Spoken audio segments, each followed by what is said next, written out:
In this Pillars of Eternity 2 Deadfire build guide, we're going to be taking a look at the Transcendent class, which is a mixture of Cypher and Monk. I'll be providing information on attributes, weapons, armor, and most importantly, what abilities to take and how to use them. Please keep in mind that this is my Transcendent build, and there are plenty of ways you can build this class, and this is not the only one. If you're new to Pillars of Eternity 2, or you just love creating characters as much as I do, then this guide is for you. The Swift Annihilation build uses a combination of deadly attacks and spells from Monk and Cypher to handle any situation you may face. What I really like about this combination is that you combine two self-sustaining classes that can regain resources throughout the course of a fight, so that they never have to just auto-attack. Cyphers do this by attacking, and Monks do this by being attacked, which means no matter what you do, you are constantly gaining focus or wounds. The way this build works is that when combat begins, you'll buff with Thunderous Blows for added penetration and damage, and Lightning Strikes for increased action speed and damage. You'll pop Enduring Dance for extra accuracy and wound generation, and Turning Wheel will boost your intellect and melee damage. You'll cast Borrowed Instinct to buff your accuracy and defense, you'll use Mortification of the Soul to gain some wounds, and then attack with Raised Torment. This should fill your focus up quite a ways and allow for a Soul Annihilation or an AoE spell. By the time you are finished casting that, you should have enough wounds to AoE again with Raised Torment or use Skyward Kick if it's a single target. For my Cypher subclass, I chose Soulblade for cheaper shred abilities and access to Soul Annihilation. Soul Annihilation is one of the best melee abilities in Pillars of Eternity 2, and it allows you to damage any enemy since it deals raw damage, which goes through armor. Gaining concentration when you down an enemy doesn't hurt either. In short, if you're playing a melee Cypher, you're going to be playing a Soulblade. For my Monk class, I chose no subclass because Shattered Pillar only gives you wounds when attacking with a melee weapon, and we use a decent amount of spells with this build.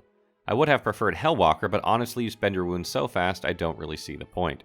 Hellwalkers are better suited to range builds that hold their wounds for increased damage, whereas with this build we'll be spending them as fast as we gain them, thus no subclass. You could take Nalpazka if you want, which would be better than no subclass, if you don't mind the drug management. Because Soul Annihilation, Raised Torment, and Skyward Kick are all primary attacks, it makes sense to use a two-handed weapon. Primary attacks only use one weapon maximum for attacks, and if we dual wield, the offhand weapon will not be used when attacking this way, so we go two-handed. What weapon type you'd like to use is up to you, but the Greatsword has an amazing weapon modal that allows you to get an additional 30% damage in exchange for minus 10 accuracy. This is very, very good, and only gets better as you progress the game and you gain better accuracy. You need good penetration to use this weapon type, but thankfully we gain plus 3 penetration from Thunderous Blows and Hammering Thoughts, so this is not an issue. Armor-wise, you want something light so that you can attack as quickly as possible. More attacks equals more wounds and more focus, and more damage. If you're playing turn-based, you can get away with heavier armor because you only have one attack per round no matter what you do, so going later in the turn order to gain more protection is not that bad. It also gives enemies a chance to group up so that you can AoE them down. In this section, we're going to cover the must-have Swift Annihilation abilities for this build. You're free to pick and choose which you want outside of these because everyone's style of play is different and there is no perfect way. However, these ones will be needed for this build to work effectively. Cypher abilities. Mind Wave. Take this one during character creation and use it to AoE enemies when you can. It's a faux AoE, so it won't hit your teammates. Penetrating Visions.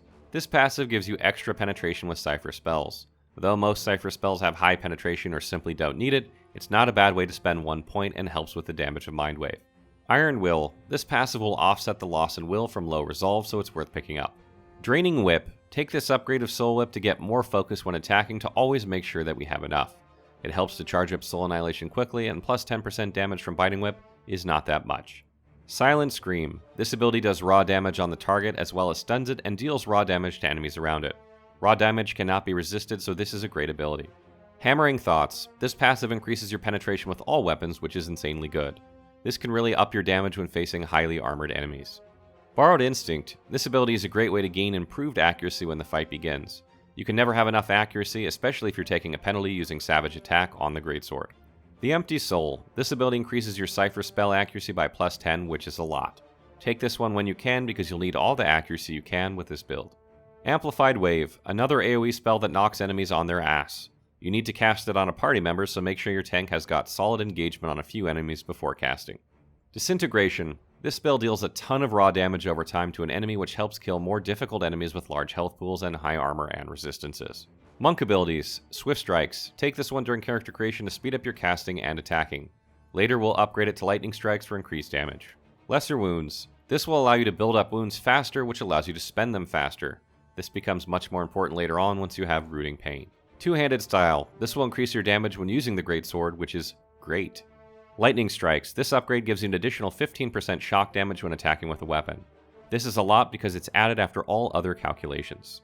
Torment's Reach. This ability hits the target and hits around it in an AoE. This is great early on, but shines even more later in the game. Duality of Mortal Presence. This will allow you to gain up to plus 10 Intellect or Constitution per wound. Intellect helps with AoE radius, so this is very good to have. Thunderous Blows. This ability gives you plus 5 might and plus 2 penetration for only 3 wounds. It's a great way to further boost damage and use up some wounds at the beginning of combat so we can gain more. Rooting Pain. This ability can deal damage in an AoE around the monk every time they gain a wound. Since you can control the rate at which you gain them, you can proc this regularly for extra damage. Raised Torment. This upgrade stuns enemies you hit, making it possible to stun everyone around you. Get it and enjoy it. Turning Wheel. This won't be as effective as in some monk builds because you'll constantly be draining your wounds, however you will gain some benefit from it, so we take it. Skyward Kick. This ability allows you to interrupt and knock prone everything around you for plus 50% increased damage and plus 3 penetration. This is huge damage for only 3 wounds. In this section we'll cover the attributes for the Swift Annihilation build and explain a bit about each and why we need it or why it's important. Swift Annihilation needs Perception and Dexterity. They can dump Resolve if needed, but don't reduce Constitution, Intellect, or Might. You will likely want to put a couple of points in Constitution since you'll be in melee range, and a couple into Intellect to help out with AoE size. If you're playing turn-based, then you'll exchange Dexterity with Might since turn order is not as important. Perception is important for hitting enemies with your spells. Spells don't get increased accuracy like weapons do, and that is why you must max Perception during character creation. Additionally, you'll take a minus 10 penalty if you use the Greatsword weapon modal, so you'll need the extra accuracy. Dexterity is important for casting and attacking quickly, improving the speed at which you deal damage. Since you want to burn things down quickly, you want to cast and attack as fast as you can. Dexterity helps with that, so you want at least 15 points here during character creation. If, however, you're playing turn-based, then swap this for Might, since you can only cast one spell or attack once per turn anyway, and Might will help with damage. Final tips. This build starts out kind of slow, and you're going to lead on the Cypher side of things until you gain Torment's Reach at level 7. So don't worry if you're doing a lot of basic attacks for the first hours of the game, and try to weave in Soul Annihilation when you can, or Mind Wave to help boost damage. Once you get to level 7, this build really takes off. You don't have much healing with this build, so I like to use the Moon God-like race to gain a bit every fight. Additionally, make sure to place some points into Athletics to take better advantage of Second Wind. Heal while Thunderous Blows is active for better heal, since Might affects healing as well as damage. Pay attention to your resources and know your wound cap, 10, and your focus cap, which will increase as you level up. Make sure that you aren't wasting potential resources by not using the resource that is at its max.